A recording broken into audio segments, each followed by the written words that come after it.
आवाज को नहीं सुन पाए, इसलिए बिल पास हो गया। लेकिन हम इस लड़ाई को दूसरा नहीं छोड़ेंगे। हम लोग सड़कों पे इसको लड़ेंगे, जैसे हमने किसान आंदोलन लड़ा था उसी तरह से हम लोग सड़कों पे लड़ेंगे और जब तक लड़ते रहेंगे जब तक जो है किसान आंदोलन ये बिल भी सरकार वापस नहीं देती। लेकिन ये लड़ाई क्यों, जब सरकार लगातार यही कह रही है कि हम इसमें मुसलमानों का कहीं भी अहित नहीं है, विपक्ष नैरेटिव सेट करना चाहता है कि हम जब नोटबंदी की गई थी तब भी यही कहा गया था इससे लोगों का भला होगा। जब किसान बिल आए थे कानून में तब भी यही कहा गया था, हमेशा यही कहा जाता है, लेकिन उसका परिणाम बाद में पता लगता है। मैं आज आपको कह रहा हूँ 4-6 महीनों में हमें पता लग जाएगा कि सरकार का एजेंडा क्या है।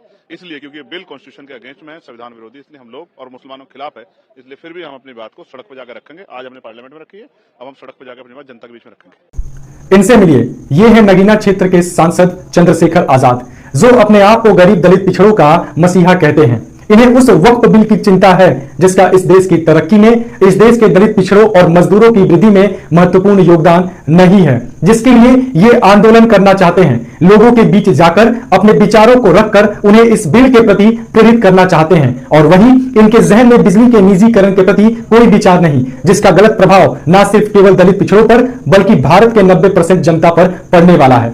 नेताजी, आप अपने क्षेत्र के गरीब लोगों के कोठरियों से लेकर उन झोपड़ियों तक, बस्तियों में रहने वाले लाखों समुदाय के लोगों से लेकर उन शोषित मजदूरों तक को देखें, अच्छे से जानें और परखें, जो हर रोज आप जैसे नेताओं से आशा लगाकर बैठते हैं कि शायद आप उनके कष्ट को समझकर इन पूंजीपति पिशाच द्वारा खून चूसने की प्रक्रिया को रोक सकें, उनके शोषण को खत्म कर सकें।